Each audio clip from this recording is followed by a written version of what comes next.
Oh, fuck. Damn, we're starting already, dude. Damn, you didn't even do a countdown. You were just like, boom. We're in, dude. Yeah, I'm so dude. unprepared. Yeah, we're so unprepared. But while I'm hot right now, I want to say, fuck Jeffrey Bezos and fuck Biggie. Wait, Fuck Biggie? Yeah. Why Biggie? I don't know. I felt like throwing him in. He's from the East Coast, and I want to start another rivalry.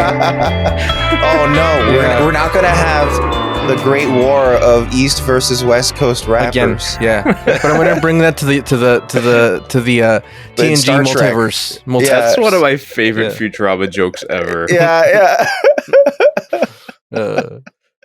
We award the prize of peace between East and West Coast rappers. Oh man, what if it's like we award the prize of peace between Alpha and Beta Quadrant rappers? Oh, damn it. What are Demon- Gamma and Delta even doing? Yeah. Well, Delta is just fucking weird out there. Delta is the equivalent of like, I don't know, Turkey or something. Yeah. I'm gonna start off each episode by just telling people to go fuck themselves. This week is Jeffrey Bezos and fucking Biggie Smalls. Biggie Smalls is like, why? Yeah, fuck you, dude. You killed Or- Tupac. What? Um, hey, if you're a listener, fuck Biggie Smalls.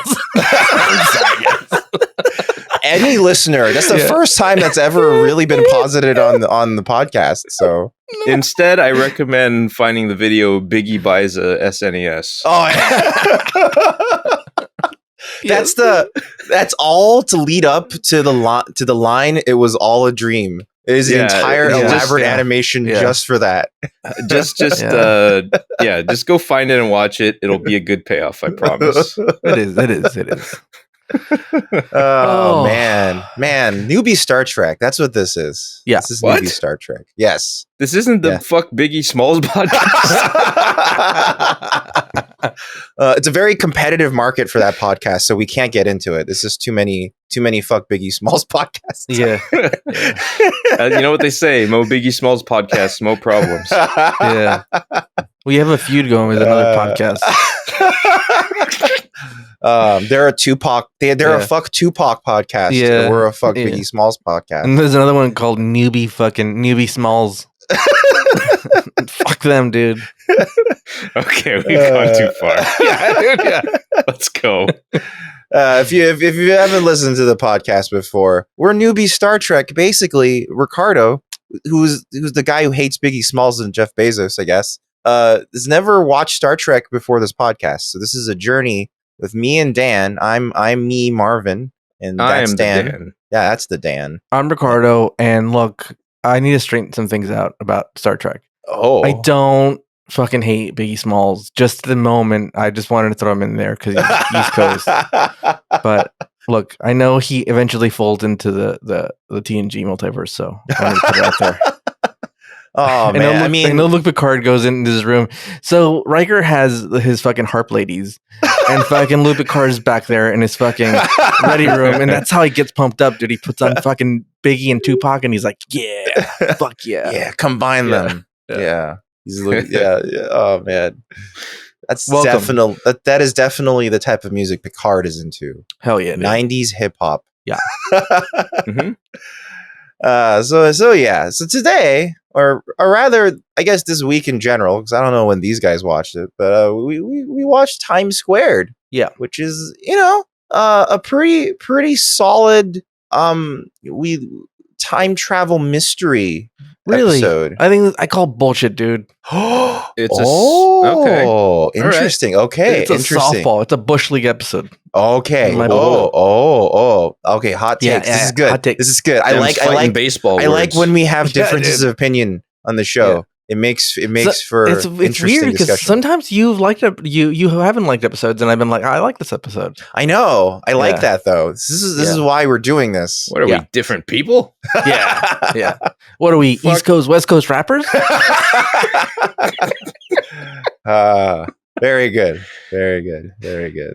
But Times Squared. It aired on April 3rd of 1989. Sure So, did. much like Picard described in this episode, we're going to slingshot ourselves around the sun to go back in time It's to that true, he date. referenced it. And Dan will tell us all of what happened. Wow. I actually don't have a whole lot of history this week. But first off, Rain Man rose from the dead and won the weekend box office because it just won a bunch of Oscars. Oh, yeah, the Oscar bump. Yeah. Yeah, That happens yeah. to like Moonlight and stuff too, where they're like, oh shit, we should. Yeah, it came back for one roaring weekend, but it also didn't. It also helped that there was nothing else really notable releasing that weekend. That's funny because my friend Oscar, he had some bumps when he went out for spring break. And came Nice. Back in '89. Yeah, dude. So He acquired some bumps in places. he was taking bumps early. Yeah. Yeah. Oh Ooh. boy. I'm sorry, Yeah. guys. Unforgettable. I'm silly. Next up, you know what? Starting off with fuck Jeff Bezos was actually somewhat appropriate because the first U.S. private commercial rocket Ooh. made a suborbital test flight in New Mexico in that week. Yeah. Really? So private aerospace was starting to, or it was making progress at the time. And while it was in orbit, they hatched a baby that was already like fully grown, and it was Jeffrey Bezos. Yeah. They call him the Bezos baby. What was the company? You know what? I actually don't have that name on hand. Amazon. Maybe it might have just been Amazon.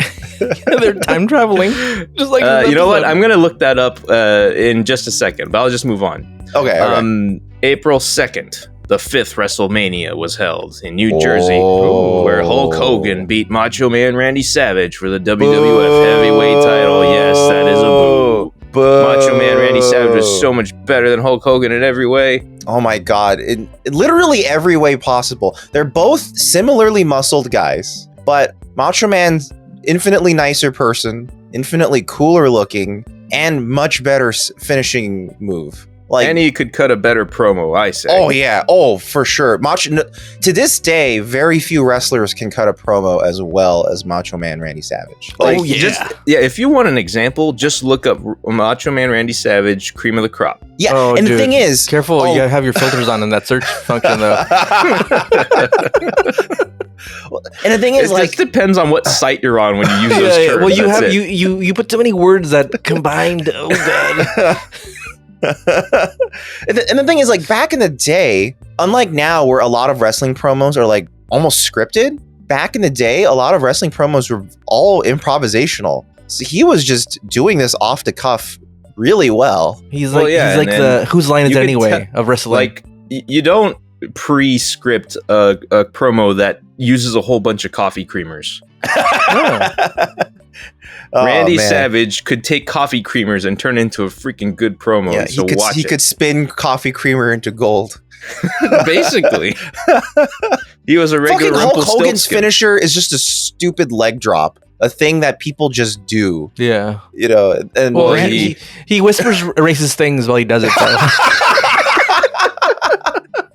I was gonna be benign and talk about how he was like splitting atoms or some shit because it was atomic. But, he just yells, "I hate black people" as he does the leg drop.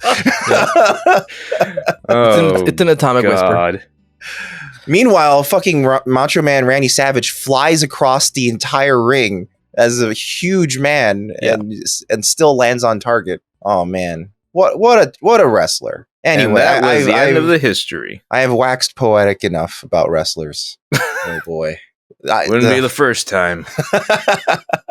If you want to watch something really funny, type in WWF, and then Andy Warhol. That's one of my favorite things to watch. Oh yeah. What back? I think that was a SummerSlam. Yeah. He's all, have you ever seen such pandemonium? Never in my life. With a dead fucking straight face. Well, and that's the great part is that like SummerSlam is traditionally when they just bring in a random celebrity to do a random thing, and like sometimes it makes sense. Like they bring in like what's it called? I think they brought in like Sylvester Stallone, because he was Like doing in a Rocky. simpler time, I used to enjoy like Jon Stewart and Bill O'Reilly having their feud. Well, yeah. Jon Stewart was on a SummerSlam, and Yeah. he just went in with a chair and just slammed somebody in the back. Yeah, It was that's very awesome. awkward. That's the way he should handle everything. But yeah, just yeah. don't have any presidents on. Oh, well, if only, that was because they'll never do it to the celebrity, but it would have been great if he was one of the few celebrities that got like squashed. I'll bet there are tons of like stars out there who like really want to be the one who sells, though. yeah, but it's like I'm an actor. Watch me act. I'll act really hurt. I mean, David Arquette did, but he did that for WCW, and that was him promoting his movie. And then, like, have you guys ever seen that? Like he, a lot of people made fun of him like a ton for like, because people cite that event of him showing up in WCW to promote his movie and then winning the championship as the moment the WCW died. Huh. But then he was really like offended by that. So then he kind of quit acting and did like indie wrestling for like the last 15 years or something. And I had no idea. Like he's just been trying to prove himself that no, I can actually wrestle. Fuck you. But he's just David Arquette. Speaking of we're celebrities, did you guys know that Freddie Prinze Jr. was a writer on WWE? Really? That's interesting. Oh, For like he had like 2 like stints. Like he's done some work. that's very interesting. Yeah. Like what time period? I think like 2008 to 10, and then Also like more recent. Okay. yeah, and then he had some time off, and then I think he did till 2012. He might have done like 1 or 2 years, and then been off, and then another 2 years. Yeah, that's interesting. Like, yeah, and that's also during that period of time where WWE was trying to get way more into like media. Yeah. So like they're trying to like, I mean, not now they have a studio, like a movie studio, and they like make movies. Yeah, they make iPods. Do all this. They do all the they do all this shit. Yeah. Yeah. They have a weed line. Well, their channel Probably. failed, so now their channel is just on I don't know. It's on Hulu now or something, or no, Something like it's that. on Peacock. It's on Peacock now. Yeah. It's just like Don't search that on fucking on Google. but yeah, what would be a good way to? I don't know actually if Peacock worked. I don't know if Peacock has any region lock stuff, but if Peacock did have region lock stuff, it would be a good way to get around that. Yeah, a VPN, and what would be a good VPN to use? the best VPN. You could say that. I think. Yeah, ExpressVPN. It's very good. We've given this spiel a bunch of times, so all I'm just gonna say is ExpressVPN. It's very good. It's very fast and very secure. Yeah. Which and is it's why been vetted by us. Yeah, I mean, also just you don't have to take our word for it either. Like we've downloaded so much fucking porn, dude, through this VPN, and no one knows. My internet Through the provider doesn't VPN. know. Yeah, my wife doesn't know. My father-in-law probably knows because he listens to this podcast, but but nobody else knows. But it's a great VPN. Come on, dude. Yeah. Look, it keeps your privacy. It does so many things. You don't want that Time Warner or fucking Warren Buffett, whoever owns Time Warner or Spectrum, to know all your shit, dude. Yeah. So put that on, guard yourself, dude. In the future, you know what? You know how now we look back and we're like, guys, remember when we go to school and like they had asbestos in the fucking classroom? That's how we're gonna say. Remember when we'd fucking just go around cruising the internet without VPNs and just fucking raw dogging the internet, dude? I That's how we're literally gonna look back. I legitimately think that is a future, Right? Like, Oh yeah. outside of even ExpressVPN, I legitimately think in the future, like VPNs are going to be standard with a lot of services in general. Mhm. So yeah, well, ExpressVPN in general, great. It has over 3,000 servers in 160 locations spanning 94 countries. That's right. That's a talking point I just read out, which is cool because that means no matter where you live, there's almost certainly a server right next to you. So it keeps latency down, and no matter what, like it's fast anyway. Like I consistently can get 500 up and down on megabits. So up and down on ExpressVPN, which is faster than most people's internet normally anyway. If you go to expressvpn.com/newbie Star Trek, that's NEWBIE Star Trek. You can sign up for 12 months, and that gets you an extra 3 months for free, which means the whole thing is 49% off, only $6.67 a month, which is a really, really good deal for this quality of VPN. There are cheaper VPNs. There are even some free VPNs. But for this quality of VPN, that's a really good deal. Some VPNs like actually keep track of where you go. Yeah, they have log it on the servers. They log it, and then sometimes there's leaks. Not like they're pissing all over the place, but like there's data leaks, and then or your if they're shit's out subpoenaed there. by the government, like they'll give it up immediately. They'll give up their peanuts. And I'm not saying you're doing stuff on the internet where you're like, oh my god, my stuff's been like the vast majority of people that's not happening to them. But if you do care about security, like there was an event where ExpressVPN was subpoenaed by the Turkish government, and the government raided their servers, and there legitimately was nothing there. Yeah, and this has actually happened. Peanut shells, just a bunch of peanut shells everywhere. And this has legitimately happened a few times to ExpressVPN, and every time they've gone to court, they said we legitimately do not have any records of our users of what they're doing, which keeps their security quite high. They're actually setting a pretty gold standard that I think, honestly, probably like 10 years from now, I do think most VPNs are going to be of that quality, honestly. That's what I think, in my personal opinion. But you heard it here first, guys. I know ExpressVPN is going to send us an email and be like, can you not say raw dog the internet or how much porn you watch? Or maybe they'll be like, you know what, that's good. We should put that in our yes. Can we trademark that and put your face? Stop raw dogging the internet. Can we put your face on that slogan? So if you want to be an adult and stop raw dogging the internet, you can go to expressvpn.com/newbie Star Trek and you can get that deal, and it's gonna be sick. All right, we'll stop throwing ExpressVPN sponsor shit in your face. You know what, Ricardo? Ricardo, could you please tell us what happened in this episode? I bet if she used ExpressVPN, she'd still be alive. That's just facts. Yeah, it's science, dude. Look it up. It's just science, man. Yeah. Oh, but by the way, I have discovered the name of the company that launched that rocket. It was ExpressVPN. We know. Yep. Can't believe it. What a great company. It's called Space. It's called Space Services Incorporated. Wow, the most. Yep. Space Services Space Incorporated. Inc. Might as well, but like it's like if you named UPS Mailing Company. Yeah. Yeah. We ship them. Yeah.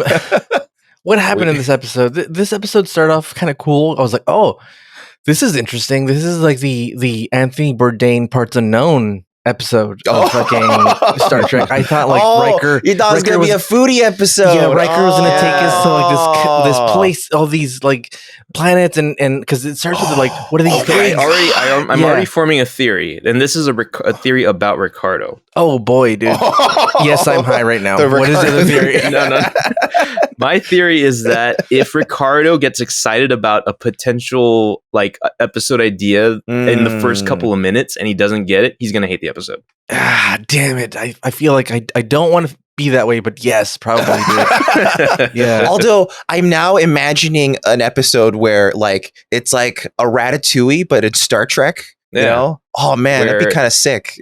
Yeah. Well, so the way I have there envisioned been it, any humanoid mechs piloted by small beings? No, it doesn't even have to be like that. It could be like, oh, Riker wants to be this amazing chef, but he's not allowed to. So, but Data is allowed to. So he just tells Data how to cook the food, and because Data is a robot, he cooks it perfectly. So he does all the stews for him, and then later, Data needs to learn how to have a soul. Yeah, to really that's bring. how they'll teach each other. You know, yeah. Like that's not Riker's like, Ratatouille anymore. It's just like the movie Ghost, but instead of Ratatouille is pottery, just a mech it's anime. food.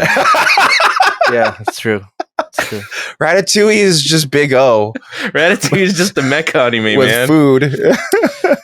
So I thought like this is Get gonna in the like linguini Ratatouille, or get in the linguini Remy, or we'll make. Oh God, what was his friend's name? Emil. Geppetto. Emil. Yeah, it was Emil. No. Yeah, We'll make Emil pilot him again. Yeah, It was Jiminy's. Not botched at all. Cast iron in the name of God. So I thought this episode was going to be Parts Unknown, and we were gonna go to different planets, and Riker's gonna be like, "Damn, let me show you about this food and like these people," and then like he'd be getting like one of those hand tattoos by like Damon Bach, like he's like, getting a tattoo and like just being with the people and like he meets with the Federation president and he's like, yeah, dude, this is parts unknown space edition. But okay, also I know we're not going to get an answer, and we've already talked about this sort of thing before, but I can't help but like point out that like we're looking at like eggs and stuff here. Did that come from the replicator? Yeah, he said he. No. He said he picked everything else came from the replicator. The eggs came from the last trip. Yeah. Okay, so the eggs were natural. Yeah, he specifically says, "Oh, these eggs are from the last trip." But you see him replicating the rest of the ingredients and also the equipment. The cheese he gets from the replicator, so that's probably like shitty fucking Kraft cheese who now won't sponsor us because shit on their cheese. So he gets the cheese, he gets everything else from the replicator, but the eggs are from like the last planet they went to, and he's cooking them on a Bunsen burner. And you know what's funny is I don't get what this was, why this happened, but like they're coming in. So the people who show up to his apartment or wherever you fucking his quarters, sorry. Yeah. Is it's like Geordi, Data, Polanski, and Worf. And in between them walking in, it's one continuous shot. The doors keep closing. Yeah. And I'm like, is this a bit or like I've never seen this happen. It seems like a comedy thing, but it doesn't work, I think. That's it. Yeah. Because it's not like it's an actual automatic door. There are some set guys manually opening and closing the door as they're going in and out. Yeah. So it's very intentional, clearly. And then Polanski is like, hey, I brought some fucking ale because your eggs, mwah. She kisses her, like, she's like, oh, they deserve the best of ale. And I'm thinking, okay, I was right. This is gonna be parts unknown. He's gonna give us those fucking perfect omelets that like Wolfgang Puck or like Chef Ludo from Petit Trois, makes.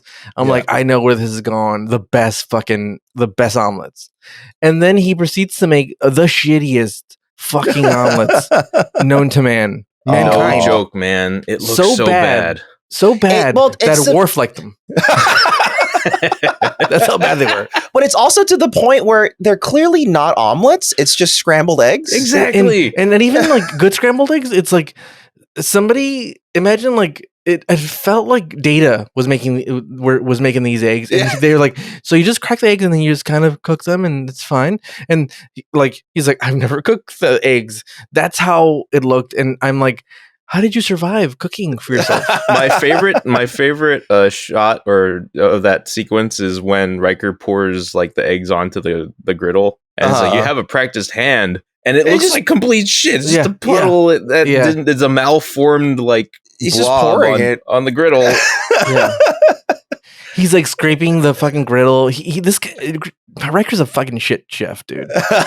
And like he doesn't put anything in the eggs. Like he made cheese. Yeah, there's no seasoning in it at all. No, it's clearly just eggs that were cooked on that griddle. Unsalted fucking plain ass eggs, dude. Anthony Bourdain nothing. Would be disappointed. Gordon Ramsay would fucking spit on them, dude, and be like, "This is the worst thing I've ever seen, dude." I think their attempt at trying to make it look like he knows what he's doing is he does like the chef thing where they do the bowl really high. Yeah. He does that bobbing thing. That's about it. He holds the bowl like he's weighing it. Yeah. You know what? I feel like back then, like we were in such a foodie culture, so like they're like, how do we convey that he's like a really good cook? He's like, just go like whoa with the bowl up and down. Yeah, like Food Network wasn't even a thing yet. They should have done the sprinkling, the seasoning thing, or seasoning it like the Salt Bay guy. Okay, we have video feeds of each other, and Marvin clearly started with Salt Bay positioning with his hand all far back. I didn't even realize that's what I was doing. I was just like, just season it. Yeah. And he says they're like what kind of eggs are these? They chicken eggs? No, they don't ask about chicken, but they said what kind of eggs are these? Yeah. Because they're like, and they're Owan something. Yeah, I can't even really catch what he was saying. Yeah. It's just like, but they look shitty, dude. He's using like a weird griddle instead of like a pan. It's really. They didn't realize that we would be studying this fucking scene in the future and critiquing how shitty these goddamn fucking eggs are. Yeah. And honestly, it's just eggs. How difficult could it be? And like, did he also like not taste it? we're also spending a really long time on these eggs. Yeah, and they never come back to. It's never like, oh, what, like the episode isn't about cloning, where eventually like what came first. You know, it's like it has nothing to do with the goddamn episode. Well, they were going to use it as a bookend, but they cut it from the episode. So apparently, at the end of the episode, it was supposed to be like a scene where Riker brings everyone back in, and he finally cooks like a meal that's like tasty. I forget what do you mean what finally? Well, because he was, because this one was gross, so they were like, "Oh, okay, right. We'll have him come back." Wait, how does he have this reputation for omelets, like deserving Pulaski's like good alcohol and all that other shit? Like she might just be being like polite. She'd be like, "Oh, I brought ale because I know these are gonna be delicious." Maybe she's like, I need to get so drunk that I don't taste these fucking shitty fucking eggs. It deserves no less. Because she didn't give anybody else ale. She was drinking like a 40, dude. Yeah, it's true. And interestingly, it was supposed to be like Alaskan stew at the end, which is like, I think it's like a reindeer stew. Like I've had that while in Alaska, Alaskan stew, and that would be and kind where of would Riker have gotten that stuff? I don't know, because Alaskan stew, it's a stew. It takes a long time to make, so he's clearly not just going to make it on a griddle in front of them. Yeah. Like And if he needed to source like his eggs from like a planet or whatever, then how the hell do you get like deer meat and shit? Well, no, it's not deer meat. It's actually Alaskans, like human Alaskans, which are in high supply on the ship, and they're hard to catch because they're all wired up because the sun never goes down. This episode, then they get called. Riker does. He gets called to the bridge, and you know what's so hold fucked on. up, There is one more thing about this scene that really weirded me out because it gets mentioned and then nothing happens with it. Riker like just unveils some like randomly super heavy dark bits of his past. Oh yeah. Yeah. We glossed over. I glossed over it. I apologize. Yeah, we find out that his mom died when he was really young, and he did all the cooking. It was just his dad and him. Yeah, and he did all the cooking basically for both of them. And it gets really dark. You're like, oh fuck, dude. Well, it's just like really like sobering. It's like, yeah, dude, way to kill the mood that you everyone's having fun and invited everyone over for. Yeah, and he's like, I remember when my mother died. I was so young. Is this just a clumsy way to set up the a future episode? Well, I will say this season is when they start including little bits here and there in episodes to set up for future episodes. So I guess that's why. It's going to turn out. It's just really out of place and weird. Here, feeling. I'm going to say something and see if it comes true. All right. Okay. Go for it. Either turns out that Riker's mom's still alive and she's just another deadbeat mom, and it turns out that Beverly is also his mom, and she's just a time traveling fucking deadbeat mom. Leaving fucking children all over the space and timeline. She's like Ego, the living planet. She's just fucking people on all these planets. She's like, it turns out Wesley was my biggest failure, but you raised your brother. Oh god. I hope I'm right. That's exactly how Beverly sounded. Yeah. yes. Like the Traveler. Who was mentioned in this episode. I know. True. I got excited. I was like, ooh. Almost not as excited as Wesley, though. You can never be as excited as him. Wesley's like, my beloved. No, yeah. Oh, the Traveler? Is he coming back? But no, so and then we find out that his mom died when he was very young, and he doesn't really say anything bad about his dad, but he said it kind of weirdly, like, oh, I took the cooking duties. There's something implied there. Yeah, oh man, did he hit you? Anyway, so he gets called into the bridge, and they leave the food there. Like, who the fuck cleans up, dude? Are there robots that come and clean? I don't know. It kind of seems rude, or like he's gonna come back. If you look at the episode, and then at the end of the episode he comes back, his quarters got to smell like fucking egg, like just he left a griddle on, so it's just like burning. Yeah. It's full of smoke, and it's just set like every day, every star day. Like at a certain time, it's set up to just do a sonic shower the whole room. So it's like around 8 p.m.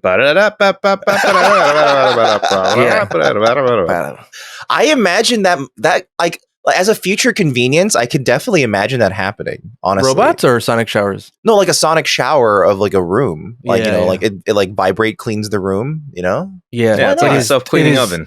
It is 2:30 p.m. Damon Bach timeline.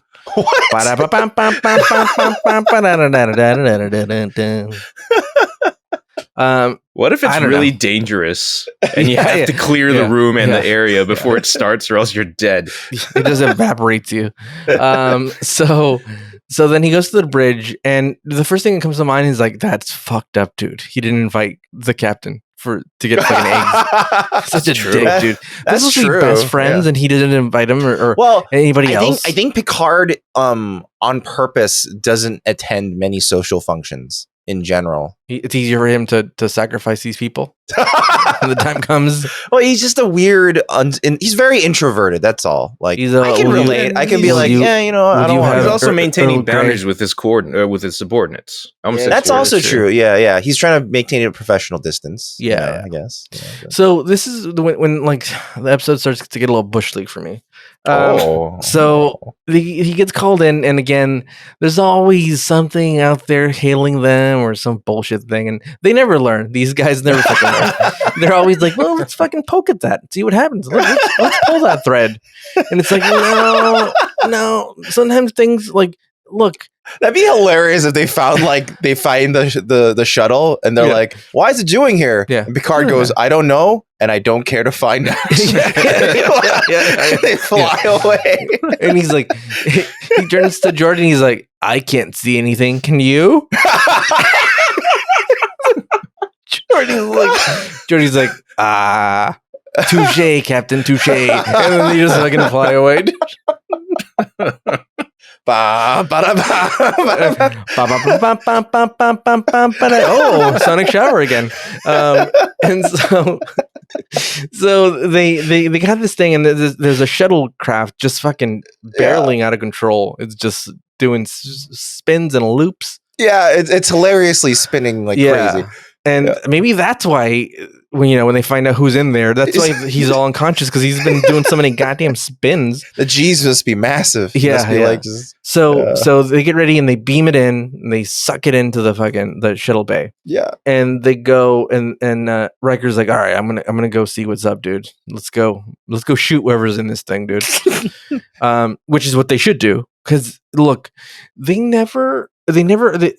is what happened. They just opened the fucking ship all like nothing's wrong. Like they never encountered fucking diseases that have almost killed them, viruses.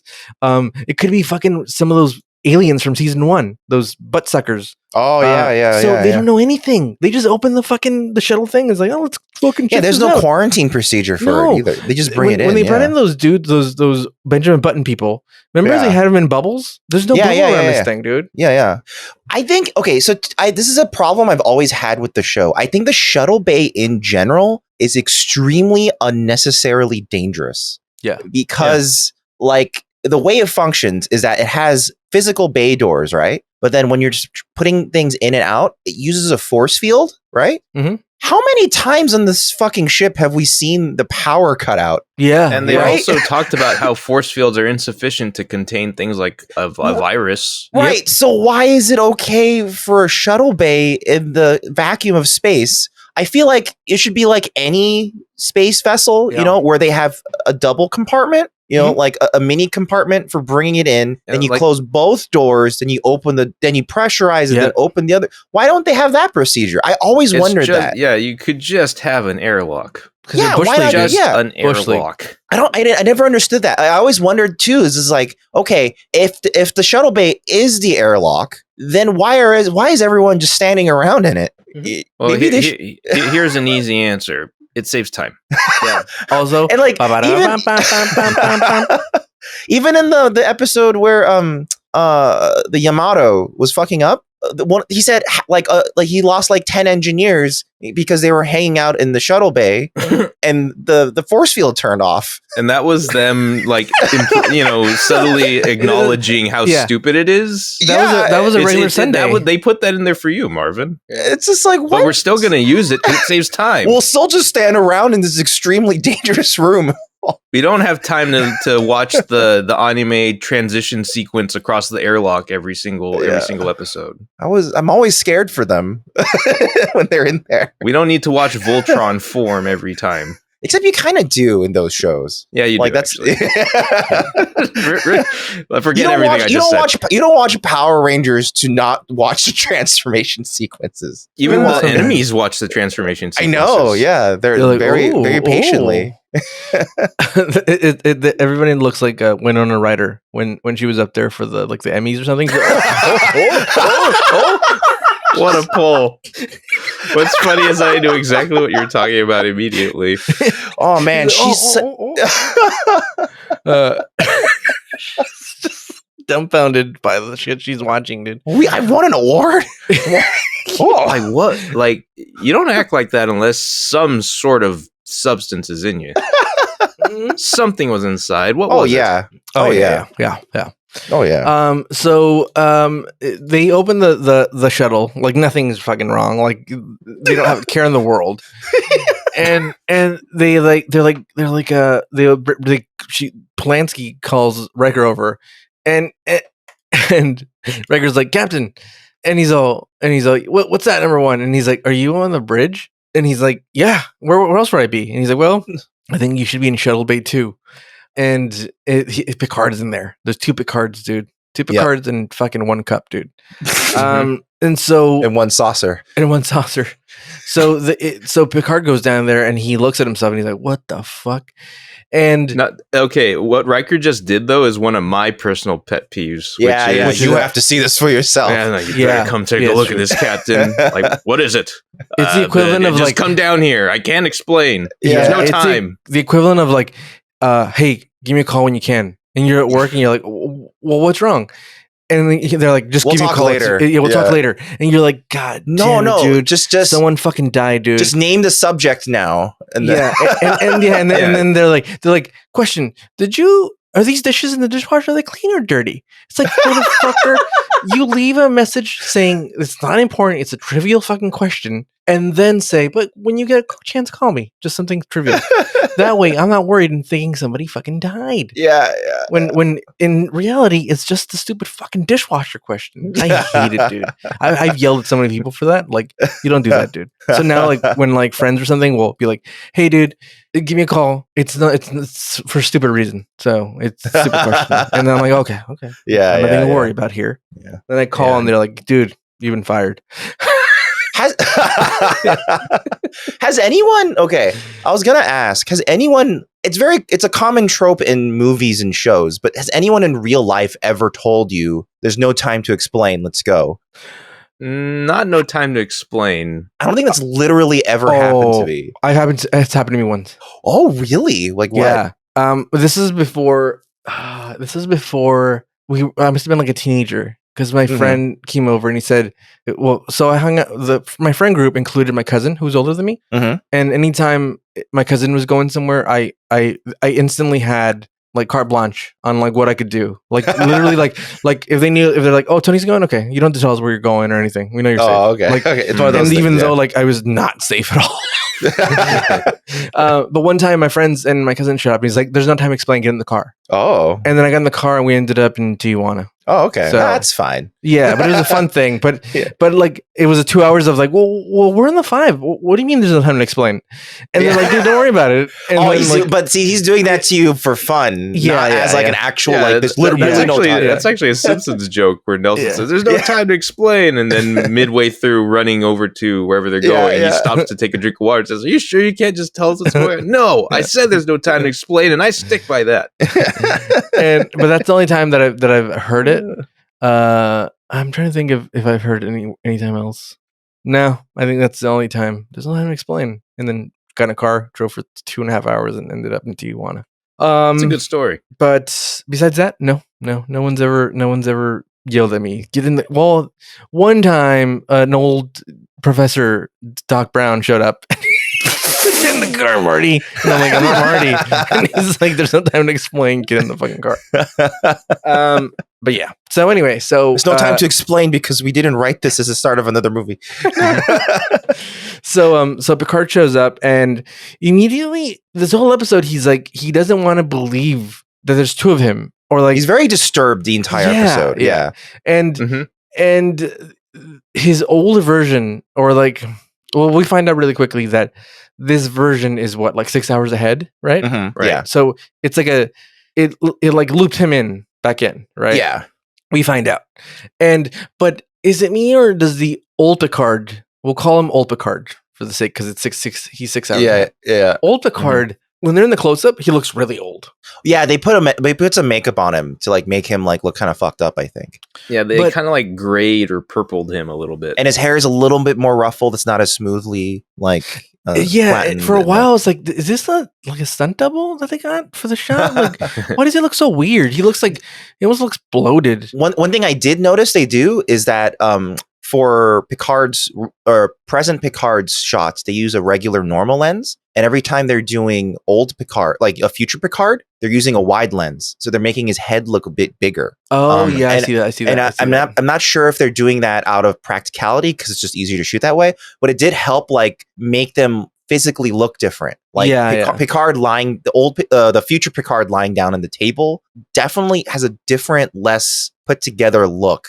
It's not as extreme as like Orson Welles when he was doing like Touch of Evil and made himself look like a gigantic person. But I feel like there's this little enough subtlety there that you go, oh, this other Picard is like distressed, but he's up to par. Not quite right. Yeah, but there's something not quite right about the Picard on the floor. The French. It's a California way to wine. tie it all together. Yeah, dude, you did it, dude.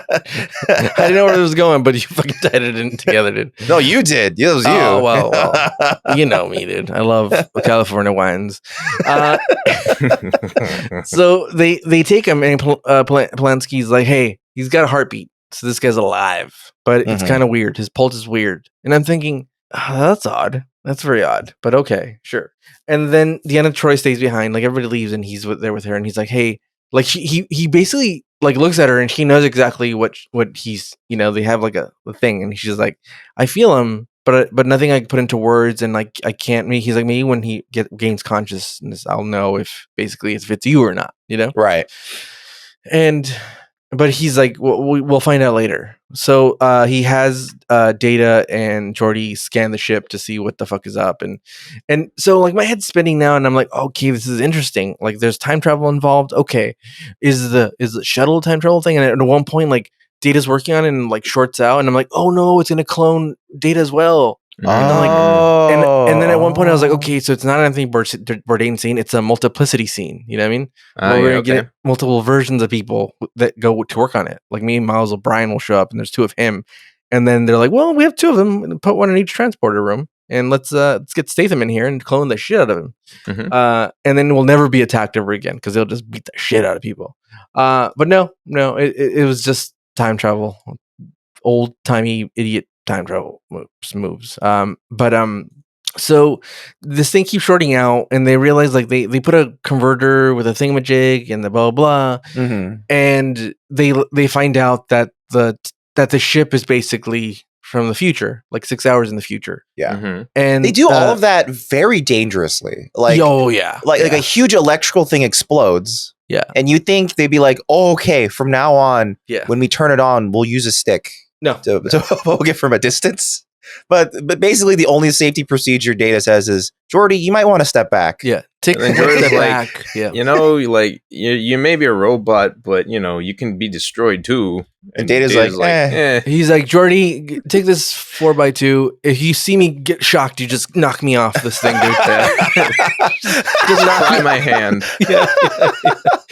Give me a good kick. That's basically it. All the technology in the world, in the universe, and they're fucking flying by the seat of their pants, literally just connecting wires and shit. Yeah. Wires. One extra detail also is that this is the exact same shuttlecraft that exists already in the shuttle bay. Yeah. The L-Baz. Yeah. So like they're like, oh, this is even the same ship from the same ship. Wait, this shuttle's the Baz? Yeah, it's the L-Baz. Yeah. Yeah. Damn. Baz the storm. It's coming. Yeah.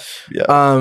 So then they realize that this Picard's in the future, but like he's not really conscious or anything. He's just kind of laying there, and there's a lot of things that are speculated. And at one point, like they have a conference, and they're talking about like, what the fuck is this? How did this happen? And then like Geordi's talking about how how it's lightly off. You mean?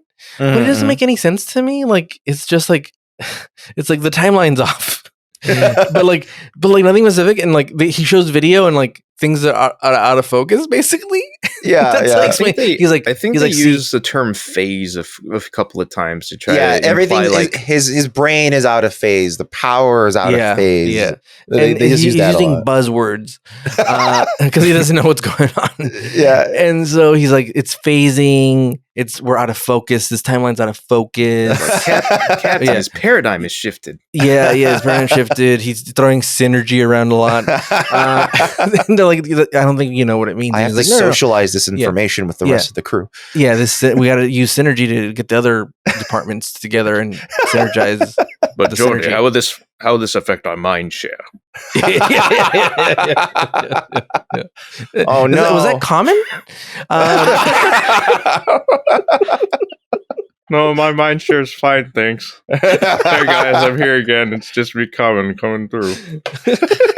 Coming through, say hi. Thanks for inviting me, Ricardo.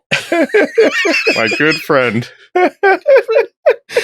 Well, I like this because he's common is like neutral, not West Coast, not East Coast. He's neutral.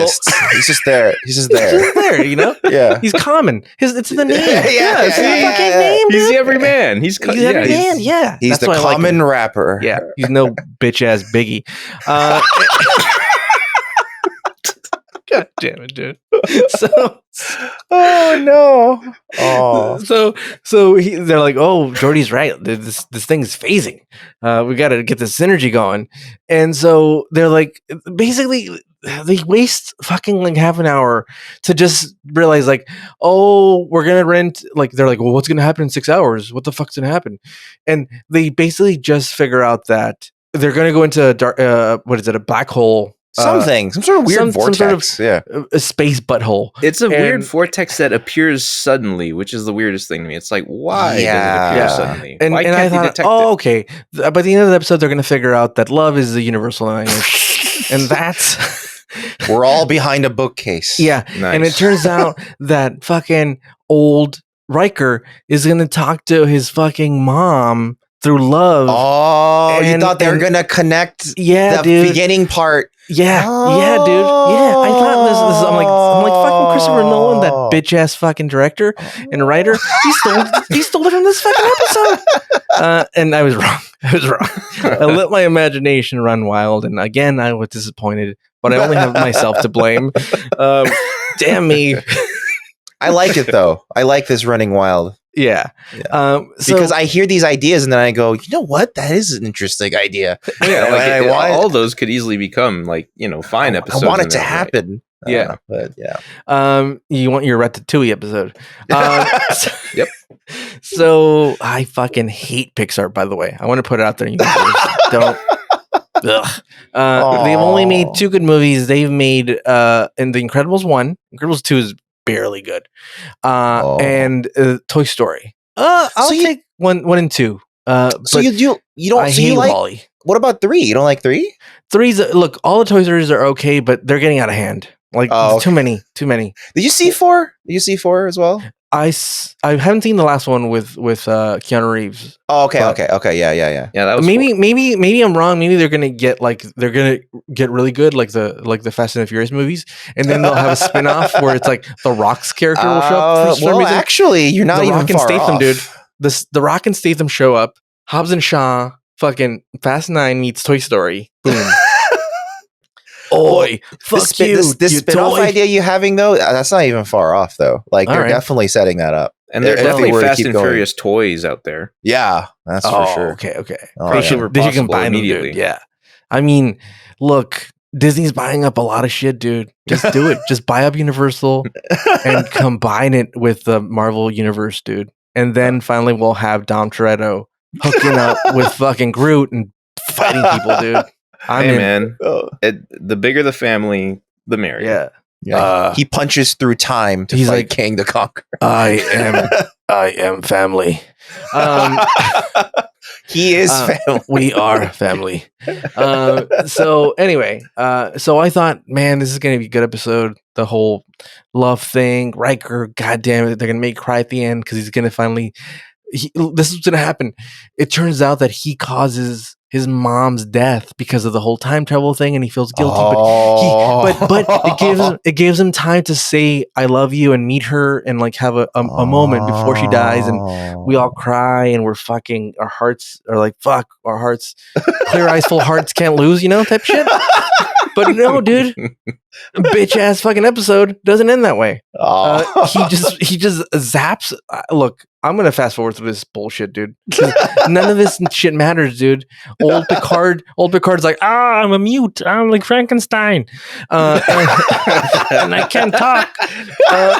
And as he gets closer, he like wakes up a little more, and then at the end, like Picard talks to himself down the hallway, and he's like, well, okay. So what happens is the reason why they get up together is because this vortex starts shooting just the Picards with electricity. So then the ship goes. They had a meeting right before where they were like, "Oh, okay, whatever happens, it's probably going to be some sort of event that makes Picard want to leave the ship." And that's the event that makes him want to leave the ship is that like this lightning is specifically targeting Picard, and they think Picard thinks if he leaves, the ship will be saved. Yeah. So then he wakes up other Picard, and they start walking down the hallway together to the shuttle bay, and blah blah blah, and Here's what they should have done.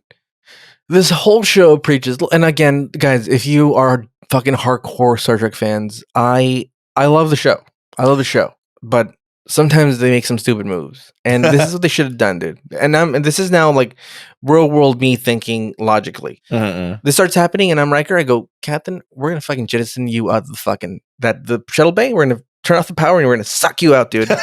You're dead to us, dude. Because the needs of the many outweigh the needs of the few. And I'll tell you what, we don't need you, motherfucker. And they just get rid of him. And how crazy would it have been that you're like, oh my god, we fell in love with Luke Picard and they killed him off in the second season, dude. Yeah. What the fuck? That would have been crazy. That would have been crazy and logical. But no, repeatedly they violate a bunch of the rules and repeatedly they make selfish moves. But anyway, so the thing is attacking him, the lightning or fucking Palpatine again shows up and is attacking him. And so him and his future self start talking, and his future self seems like a dumb version of him. Like, I only talk like very simple-minded. Yeah. And he's like, basically the young Picard is like, let's do the opposite of what you did, basically. Let's do the opposite. What did you do? And like old Picard's like, there's no time. I gotta get out of here. And it's like, no, dude, just tell me what you did. Like, we'll fix this. And finally, young Picard has to zap him or phase him or whatever you call him. He's got to shock him. He does the taser thing, and he's like, he falls to the floor, and then basically he's like, if what happened was that Picard left the ship so they can leave, and in like a vision or something, he saw that the ship didn't make it, right? Right. The ship like crashed into the wormhole or whatever it was. But he's like, let's do the opposite. Let's go into the darkness. J.J. Abrams, you hearing this? He appreciates it. Yeah, instead of getting out of the wormhole, let's go through the butthole and see where we end up, Yeah. And so that's what they do. He's like, let's turn this baby around and go fucking through the thing. Well, maybe you come out the dick hole of this fucking wormhole and we'll be saved. And that's what they do. And they do it. And then old Picard disappears because it never happened. That timeline gets erased. Marty McFly was never there, dude. And him and his family doing better. Turns out Biff didn't rape his mom, dude. That's one of my theories. That's exactly what that scene was. Yeah, dude. I have a theory about Back to the Future that his brother is Biff's son. Older brother. Anyway, it's for another podcast and another time travel theory. But basically, he erased the old dumb Picard out of existence because he didn't leave the ship this time in the shuttle bay. And look, there was so many cool elements that I thought like, oh, that would have been cool. That would have been cool. But again, it's my fault. I realized that like I let my imagination run wild, and that's fine. I come up with some crazy things. But look.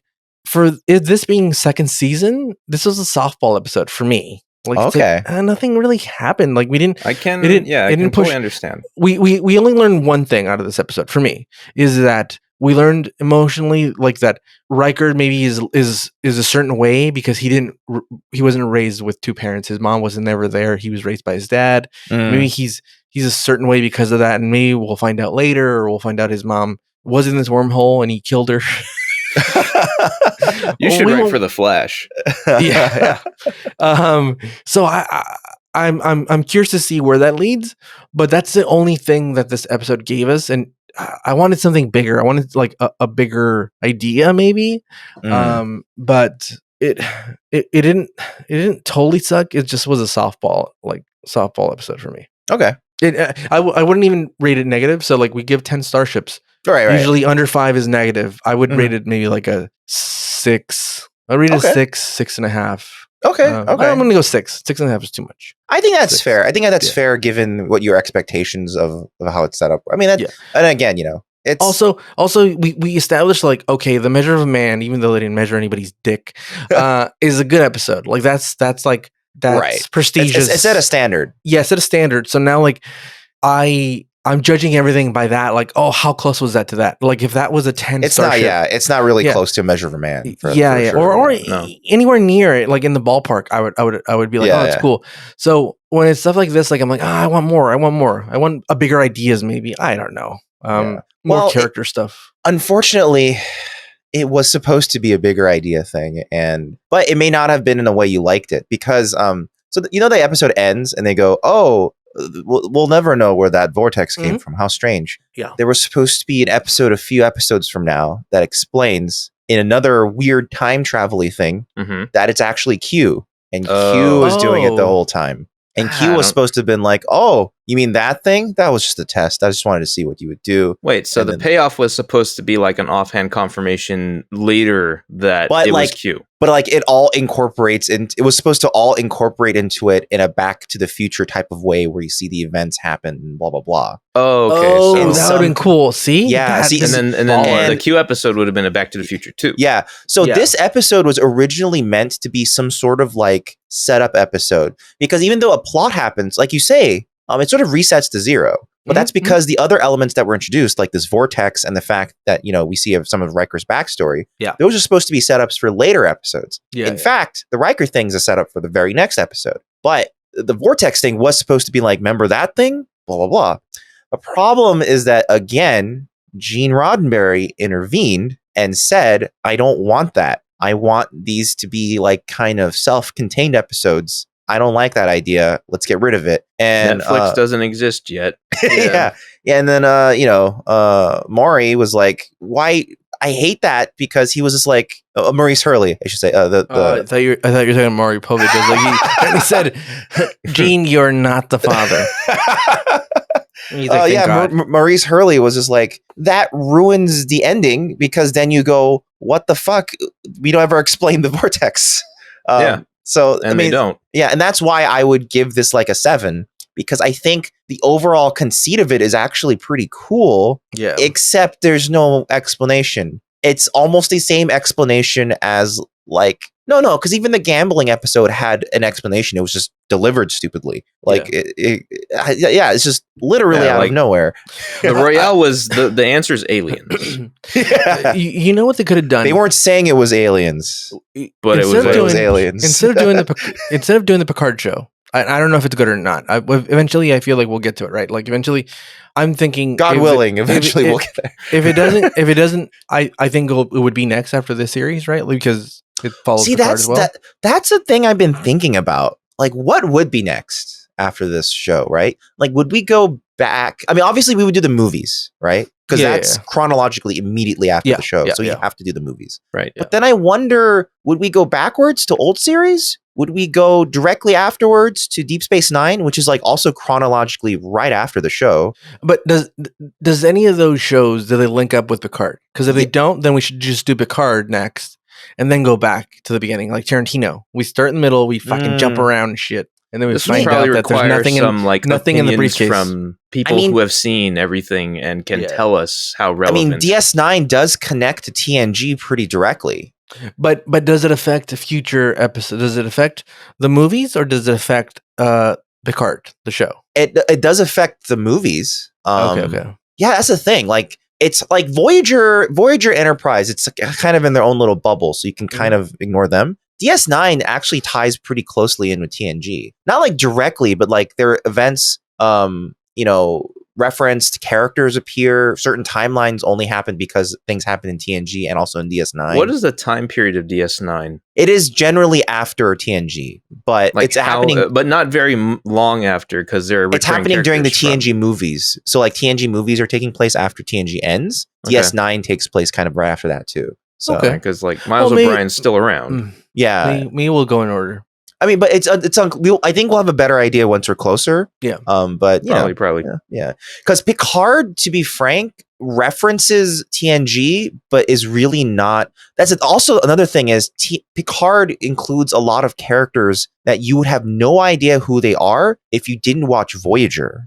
Oh, okay. So we should watch Voyager then. Voyager. So that makes it confusing, but not DS9 though. But DS9 is the one that takes. See, this is what makes it like difficult to figure out what we'd watch next. Yeah. But that's a while from now. We're still don't in the have to worry middle of about that. season 2. But So Marvel's doing a great thing, which they're doing the What If series. yeah. And instead of Picard, they should have done a What If type of show with Star Trek, and they could have gotten all the voice actors, because it's much easier to go, hey, will you come in like in your pajamas and fucking record this voiceover for like a What If show, than telling them like, we're gonna round up everybody, we're gonna do a show live action. They're like, we're kind of old now, and I'm retired, and I just want to. They could have brought everybody. Tasha would have came back, and everybody would have came back, just because it's so easy to collect the paycheck and do a voiceover, and that's what. So cool about the What If series is that like you're getting these radical things because they're animated, and you're getting the people doing their voices, and they could have done that shit like crazy What If episodes with like the TNG, and it might have been really cool. Well, they didn't. Marvel's What If's entirely animated? It's entirely animated. Yeah. Yeah. Oh, cool. So like they didn't quite do What Ifs, but the original series did have an animated sequel series, Star Trek the animated series, which basically does what you do. Like they were too old to come back, but they came back as animated characters, and they did more fantastical things that they could afford to do in the original show, like an Alice in Wonderland episode, for example, when it got kind of crazy and stuff like that. So, Classic sci-fi. yeah. So classic. but I think the problem is just that like Star Trek Feige can't do both that and this. I get it. And also just, Star Trek is just owned by people who have no imagination and are just like, why isn't this making as much money as Star Wars? Yeah. Come on. That's it. Star Wars at least got smart, and they're like, well, just give Kevin Feige 3 movies and we'll make our money back. That's true, right? Yeah. They're just being like, Kevin, please, can you help us? Yeah. And he's like, I'm really tired. Star Trek needs to find its like savior nerd that can wrangle everything. That's basically. the thing. We need the Spanish Kevin Feige.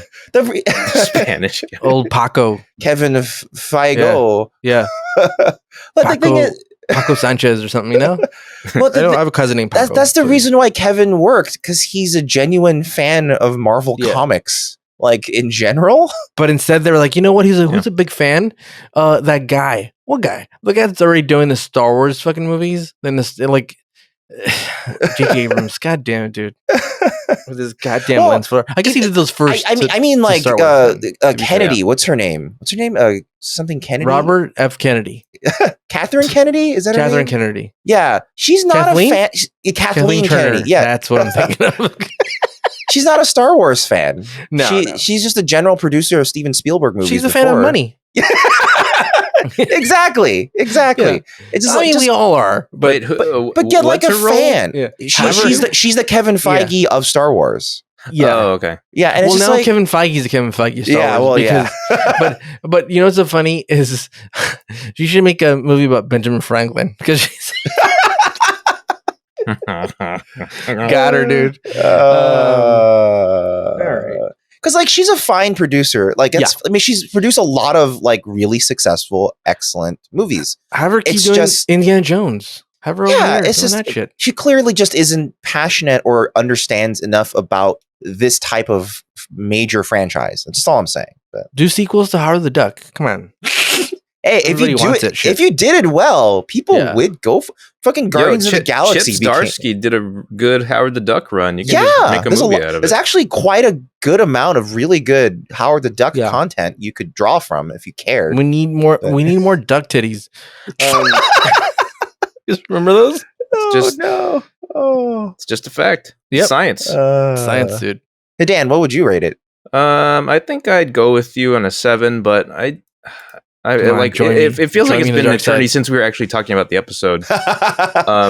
But I did want to at least bring this up because I really liked it. It's the scene where Riker is like in with Picard in the ready room, and he kind of like does some armchair like therapist stuff with him, and he like analyzes Picard's state of mind. I like that too. Yeah, it's like. And Picard just sits there listening to him talk about like, well, okay, you're usually a guy who knows exactly what's going on, and you always want to like, solve a problem, and right now you can't, and so like you're running yourself ragged. And Picard's like there with his hand on his temple. It's like, okay, yeah, you exactly go on. It's like, yeah, you're nailing it, man. Like, tear me down, buddy. I think that's actually a thing I really liked about this episode is that it had a lot of fun, like not necessarily fun, but interesting character moments like that. That's why I actually like the episode. It comes from it's mostly Patrick Stewart's performance. Like when he first sees himself in the shuttle bay and he's like shook as fuck. Yeah, he's really and like he just keeps on grilling Pulaski. It's like is he alive?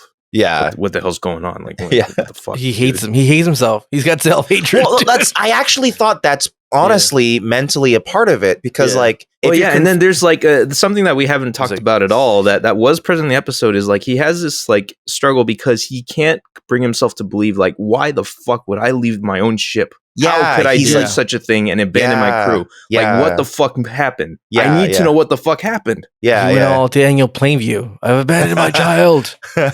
Yeah. And so, that's like the big conflict that's like weighing on his mind, and why he's like struggling so hard to deal with the situation. And I like how like Deanna's like actually working as a counselor and like counseling him, and then when he leaves the room, Deanna and Pulaski get into an argument, and Pulaski's like, I don't think he's a good captain right now, and she's like, he's doing his best given the circumstances. He's doing pretty okay, and like she sticks up for him, and that's interesting. And Pulaski like brings up the thing that Beverly had needed to do once or twice before, where it's like, hey, like I'm the chief medical officer on this ship, and then like if I have to, I have the authority to relieve Picard of his captain duty, and duty. And Deanna's like, no, he's fine. Trust me, he's fine. Plus, he's like, you better be right. My favorite, the funniest scene in the show though is that like, so he shoots Picard, right? Picard's dead. And then they're like, he says Pulaski to Shuttle Bay. I gotta go to the bridge, right? So Pulaski shows up, but for some reason Miles is also there. It just comes in with her, and then they just both look at the body and go, oh. And then in the next scene, they show up in the Shuttle Bay. Pulaski's gone. But the body is still there, and Miles is just standing there as if he was told to wait here, and he's just confused. He's like, "Why did I come here in the first place? This isn't my station." That also like is his demeanor when he like goes down to the shuttle bay and notices and he witnesses the Picard and shuttle like disappearing. Yeah, and he's like, I don't know what happened, but they disappeared, guys. It's like Cole Meany needed to like get one more show in for his like SAG thing, and then they were like, just write him in here, I guess.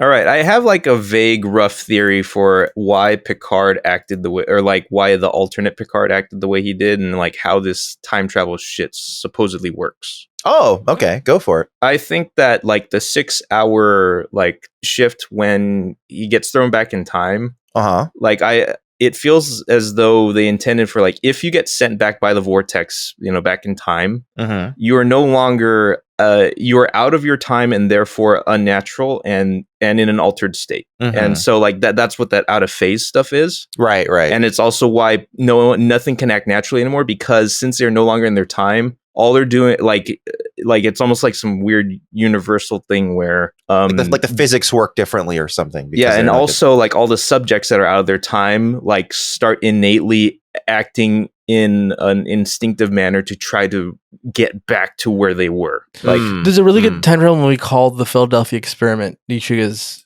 if any viewers are like into time travel stuff, it's an 80s movie. It's really cool. It's called The Philadelphia Experiment. Don't watch part 2 because it sucks, but part 1's really Oh, yeah. All right. That was time squared. Yeah. That was fine. That was fun. I liked it. It's fun.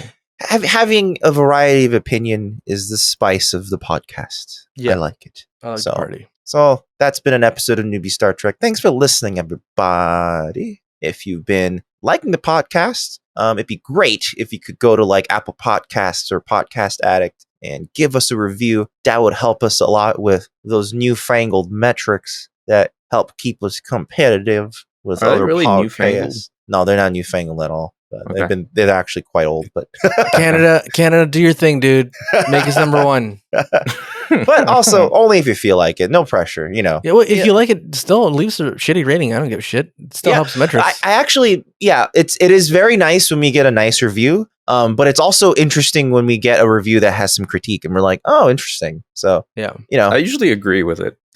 that's true. Yeah. Almost every single Yeah. one, Dan has been like, I'm you know what, you're right. He's like, you know what, Ricardo? I can see it.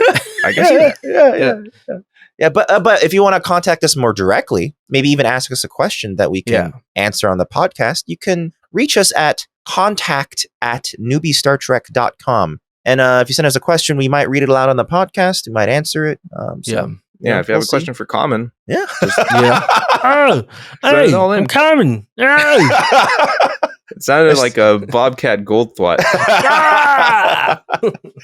yeah. That's a contact at newbiestartrek.com. You can just email us there. Also, if you just like hearing our voices and you want to hear more, Oof, I don't know I why, don't. but I sure. don't like my voice. You know, that's legitimately a difficult part of running this podcast is that I edit it, but I have to listen to myself a lot. It's very, I legitimately have to take long breaks. Just be like, I can't do this right now. And I just leave. Yeah. When I edit the film podcast, I'm like, God damn, Ricardo, you're a piece of shit. Who is this piece of shit? Yeah. God damn it. What's wrong with you? Why did you say that, you idiot? But if you guys want to hear more of our voices, you can find us on our other podcast. We have another podcast called the Fugitive Frames Film Podcast. August 1st, Ricardo is going to release a drunk Marvel Phase 1 kind of A recap. look at thing. Yeah. So that'll We have be a friend, Savannah. She gets a little buzzed and talks about her hatred for Phase 1. And you might remember her from if you listened to the podcast before, you might remember her from the holiday movies, Christmas movies episode of the film podcast. We were supposed to do Christmas in July episode of Christmas movies, but both her and I got really busy. It's not July anymore. And not in July. So we're thinking it might be Christmas in like August or September. But Christmas in mid-year. there's a lot of shitty fucking Christmas movies, and I'm constantly getting hit up by her, and Jerusha, who I did the Christmas episode with. What I'm fascinated about is that Christmas movies, bad Christmas movies, release all year round. Oh, year round. Yep. That's so they're so constantly interesting. going like. So our mutual Like, friend. how many typically in a year? Many, because she's always hitting me up, and she's like, "Hey, there's a new one. I'm gonna watch," and like. She watches them religiously. Like the shittier the movie, the better it is. Right now, she's on a Megan Fox kick. She watched. Oh, that's really interesting. Something She's appearing, huh? the new movie with her and Machine Gun Kelly. I forget the name of it, but I don't know and that. Bruce Willis is in it, and she's like, "Oh, it's really shitty," but I watched it. But anyway, you can watch that.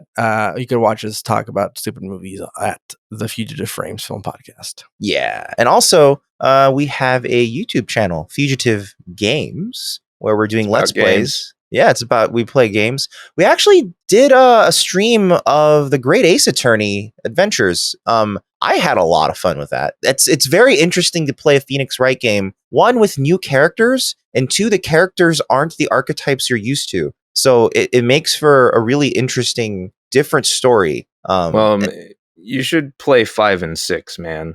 I haven't reached it yet. At this point, I'm almost like this is actually new territory for me because I was waiting for an official localization. It took 6 years, by the way. But fucking Conan Doyle estate. But it's I'm having a good time. I'm very glad to be able to play this game finally. Yeah, that's fun. Catch up, Marvin. Eventually, I think we'll go back to AI Somnium Files and Mass Effect Legendary Edition. Not sure when, but I don't intend to abandon. At least personally, I don't intend to abandon Mass Effect Legendary Edition. No matter what, I will finish it eventually. Now, when you say Legendary Edition, are you talking about all three? All three. I'm gonna beat all three because I legitimately want to beat 3 and finally understand the pain everyone's feeling. That is something you said to me when you're talking about it. But all right, I never felt that's the a pain, long-term project. Then, so I want to know. I'm already almost done to Mass Effect 1. Actually, I think one more stream will finish it. So. So I'm thinking of doing. I just got Flight Simulator on my PC. Oh, and I'm thinking of getting really high and drunk and piloting and doing live stream. Oh yeah, that'd be fun. Yeah, that'd be fun. A plane drunk, and I yell at passengers for being rowdy. Well, let me know if you want to when you want to do that, and then we could set that up for you, man. That'd be fun. Yeah. And then and we're also we have general LPs going on as well. So right now we're doing Batman Arkham Origins, which is a fun, stupid time because it's not an important Arkham game. So we're kind of just doing whatever. It is an Arkham game. It is an Arkham game, but it's just whatever. It's, and then it's the middle child that got forgotten. Yeah. No, we haven't reached the new LP yet, but there is a new LP that's going to be recorded as well. And we're both excited for it because we both never played it. But a lot of people already have. Well, I don't know. That's not necessarily true of me. I've played through a portion of it. Oh, right. But, I would still call it a first play because you've never beaten it. And you don't know how it ends. And, it's going to be new to you. So, and completely new to me because I've only seen a few clips of it here and there back in the day. But anyway, all of those things, you can just find them at fugitiveframes.com. You just go there and there's just a link to all these different things you like. And, maybe you find something like me like I'm going to do. It would be fun. Go to fugitiveframes.com, Anyway, next time we're going to watch The Icarus Factor, which is a direct sequel. I don't know what to call it. Like, it's an episode that ties in directly to the Riker talking about his past thing. Like, it's very directly related to that. So that'll be interesting. But actually, next week we're going to skip next week. Actually, just to let everybody know, Ricardo is going on vacation. Yeah, that's dude. right. That's right. Yeah. I'm going to that fuck planet. Nice. Called Utah. Which